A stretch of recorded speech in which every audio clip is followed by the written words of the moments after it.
कैसे हैं आप सब लोग। स्वागत है आपका मेरे YouTube चैनल BMS मेडको में। सो गाइस, हम लोग कर रहे थे क्रिया शरीर के लेक्चर, और कल जो मैंने आपको पढ़ा था शुक्र धातु, तो अगर आपने वीडियो नहीं देखी है, बहुत ही इंपॉर्टेंट वीडियो है, ठीक है। 15 नंबर क्वेश्चन आ जाता है यहाँ से, तो आप जाकर देख लीजिएगा। बाकी और भी अदर्स वीडियो है हमारी, ठीक है, पदार्थ विज्ञान की और अपनी जो है एनाटॉमी की, रचना शरीर की, तो आप जाकर यहाँ से देख सकते हैं। और जो भी पहली बार चैनल देख रहे हैं प्लीज़ सब्सक्राइब कर लें, उसके बगल में जो बेल नोटिफिकेशन ऑन कर दें ताकि आपको लेटेस्ट वीडियो की अपडेट मिलती रहे।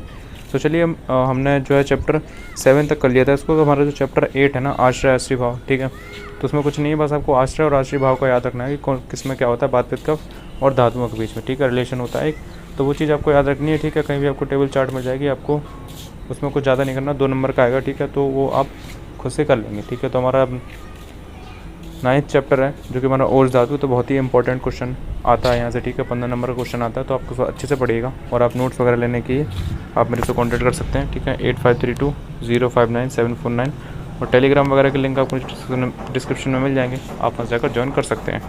तो चलिए वीडियो शुरू करते हैं। तो आ चुके हैं अपने नोट्स के ऊपर। अगर आपको नोट्स वगैरह चाहिए तो आप मेरे को नीचे व्हाट्सएप पे नंबर मिल जाएगा, आप मेरे को जो है मैसेज कर सकते हैं, ठीक है। सबसे पहले हमारी व्युत्पत्ति है, आपको 2-4 चीज़ें रटने वाली होंगी, तो उनको रट लीजिएगा। व्युत्पत्ति हमारी उपज प्लस अशुन से, ठीक है। उपज हमारा है जो मूल शब्द है, और अशुन हमारा प्रत्यय है, तो आप उसका ट्रिक्स याद कर सकते हैं। कब्ज में लहसुन, कब्ज यानी कि उपज, और लहसुन यानी कि अशुन प्रत्यय, ठीक है। इसके बाद इसकी निरुक्ति क्या है, उपज बले बलोपच, ठीक है। उपज बले बलोपच यानी जो शरीर में बल होता है उसको हम ओज कहते हैं। अब हमारा जो मॉडर्न है उसमें हमें किससे कंपेयर किया गया है, उसको इम्यूनिटी से कंपेयर किया गया है, ये बात का आपको ध्यान रखना है। इसके बाद इसकी उत्पत्ति कैसे होती है, तो आचार्य चरक कहते हैं हमारे कि शरीर धातुओं में सबसे पहले ओज की उत्पत्ति होती है, ठीक है, यानी कि इनका मानना है कि जो धातुएं होती हैं उससे पहले ये बनता है। अब आचार्य सुश्रुत कहते हैं कि रस से शुक्र पर्यंत सादा धातुओं को उत्कृष्ट सारभूत अंश को हम जो है ओज कहते हैं, यानी कि जो भी हमारा धातुओं के बाद जो भी हमारा मटेरियल बचता है, ठीक है, सबसे बेस्ट मटेरियल होता है वो हमारा ओज के रूप में सारभूत अंश जो हमारा है वो ओज होता है, ठीक है। और इसी ओज को हम चिकित्सा शास्त्र के अनुसार बल भी कहते हैं, तो इसको ध्यान रखिएगा कि इसका बल भी पर्यायवाची है किसका, ओज का। इसके बाद आते हैं पर्यायवाची पे कि कौन कौन से, तो इसका पर्याय है बल, तेज, प्राण, जीवन, थोड़त, प्राकृत, कफ, धातु, तेज। तो यहाँ पर 5, 6, 7 लिखे हैं पर्यायवाची, तो उनमें से आप जो भी अच्छा लगे उसको याद कर लेना। इसके बाद हमारा ओज के प्रकार कि कितने टाइप के ओज होते हैं, तो 2 टाइप के ओज होते हैं हमारे, एक पर ओज और एक अपर ओज। तो आपका ये बहुत ज़्यादा इंपॉर्टेंट है, ठीक है, इनके आपको स्थान और जो प्रमाण कितना होता है वो याद रखना है। पर ओज का हमारा जो स्थान होता है वो हृदय होता है, और उसका जो प्रमाण हमारा 8 बिंदु है। और अपर ओज का स्थान हमारा ओज वाहिनी धमनियाँ, और उसका प्रमाण है अर्धंजलि यानी कि हाफ अंजलि, ठीक है। तो याद रखना है आपको कि 8 बिंदु पर ओज का प्रमाण होता है, और अपर ओज का प्रमाण होता है अर्धंजलि।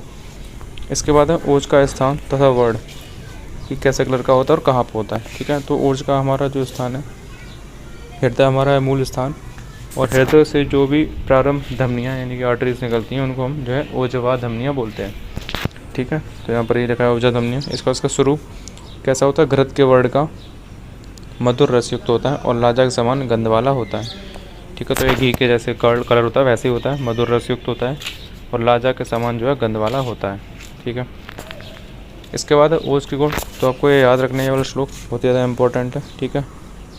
गुरु शीत मृदु लक्षणम बहल मधु स्थिरम प्रसन्न प्रचल्य स्निग्ध मोचो 10 गुण स्मृतम, यानी कि जो ओज के हमारे हैं 10 गुण होते हैं, और ये आपको बायो वगैरह में क्वेश्चन आ जाता है, और 2 नंबर में भी लिखने को आ जाता है कि ओज के गुण कितने होते हैं, उनका जो है बताइए। अब ये हमारा श्लोक था चरक चिकित्सा स्थान के अकॉर्डिंग।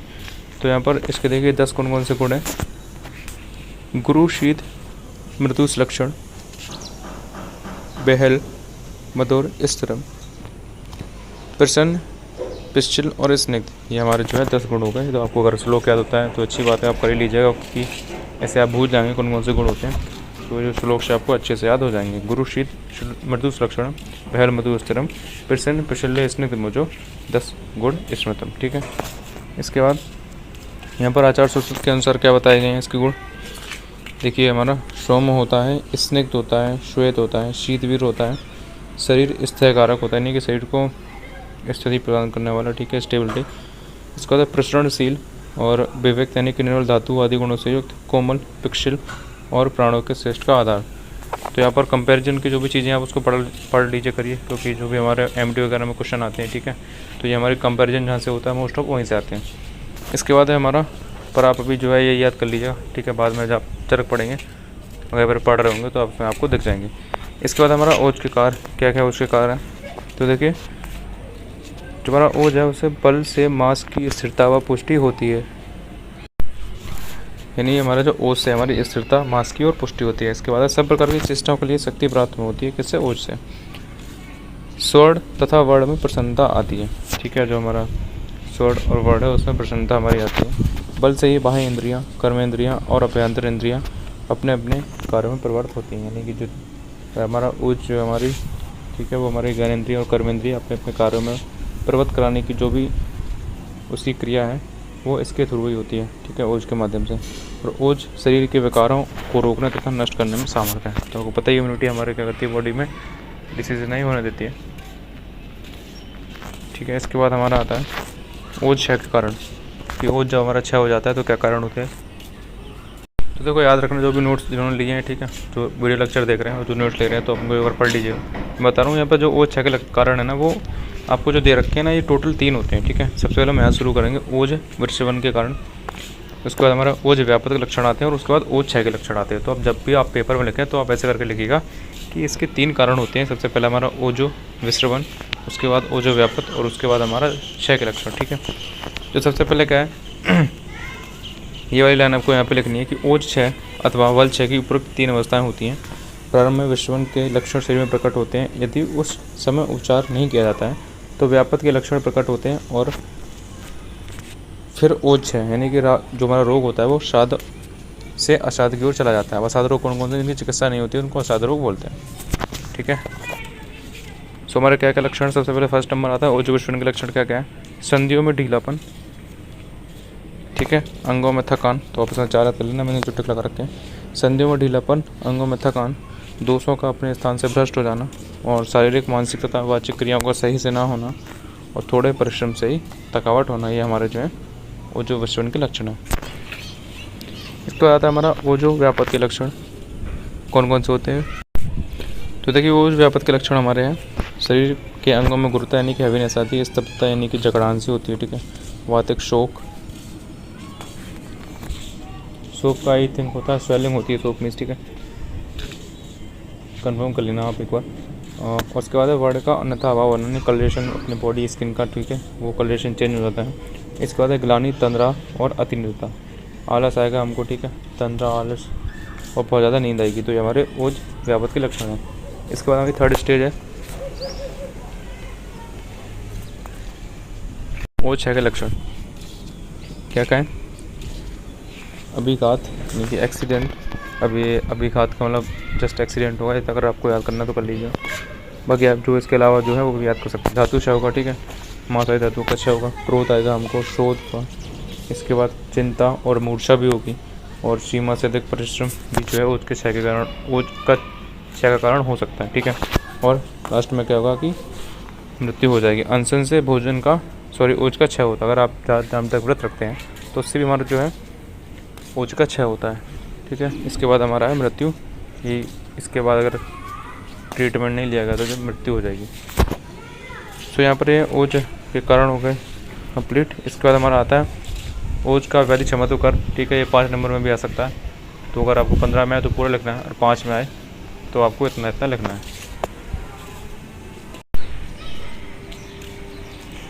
इसके बाद हमारा ओज का व्याधि क्षमत्व कर्म, यानी व्याधि क्षमत्व का मतलब होता है कि जो भी हमारे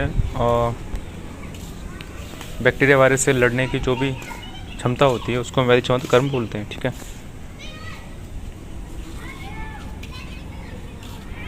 सो यहाँ पर क्या है, सबसे पहले परिभाषा दी गई है कि बलम हेलम दोष हरम, यानी कि ओज या बल को दोषों को नष्ट करने के लिए समर्थ होता है, अर्थात विकारों को नष्ट करना ही हमारा समर्थ होता है ओज, यानी कि जो भी हमारे बॉडी में बेकार हो जाते हैं उसको, ठीक है, अपने आप जो इम्यूनिटी से ख़त्म हो जाते हैं, तो वही हमारा व्याधि क्षमत्व कर्म होता है।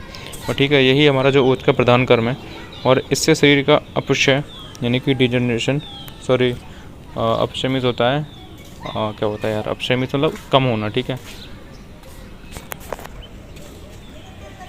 अपक्षय का मतलब होता है इम्यूनिटी वगैरह कम होना, ठीक है। व्यपजनन का मतलब होता है डीजनरेशन, इससे हमारी रक्षा करता है। इसके बाद हमारा ओशो जनानाम रजनी चरणा महर रहे तोरण शरीर मिष्टम, इसको आप याद कर लीजिए, अगर जरूरी नहीं है, ठीक है, इसका श्लोक का बस आपको यहाँ पर परिभाषा लिखनी है कि क्या वैदिक कर्म होता है। उसके बाद उसको डिटेल करना है कि देखिए सबसे इसमें लिखा है कि ओज को खाने वाले रजनीचर यानी कि जीवाणु आहार के लिए शरीर अवश्य नहीं है, अतः जीवाणुओं का आहार केवल ओज है, ओज के अतिरिक्त वह शरीर को नहीं खाते, यानी कि जो चीज़ जिसके खाने के लिए है वही खाते हैं।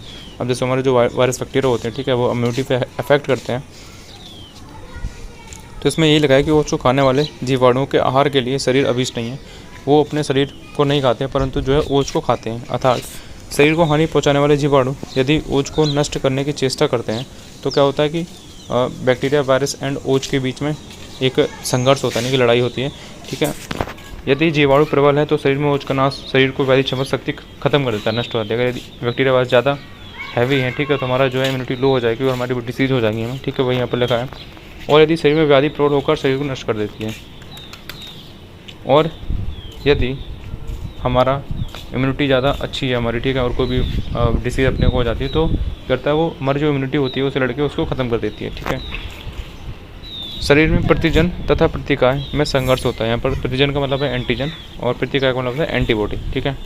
ओज के इस कार्य रूपी बल का नाम ही व्याधि क्षमत है। बल सब व्यक्तियों में एक समान नहीं होता है, अतः व्याधि क्षमत भी एक समान नहीं होती है। यानी कि बताया गया कि जैसे कि हर एक पर्सन में अलग अलग बल होता है उसका, ठीक है, अलग अलग इम्यूनिटी होती है, सॉरी अलग अलग बल होता है, तो ऐसे ही हर पर्सन के अलग अलग बॉडी में उसकी इम्यूनिटी होती है, किसी की ज़्यादा होती है, किसी की कम होती है, किसी की मॉडरेट होती है।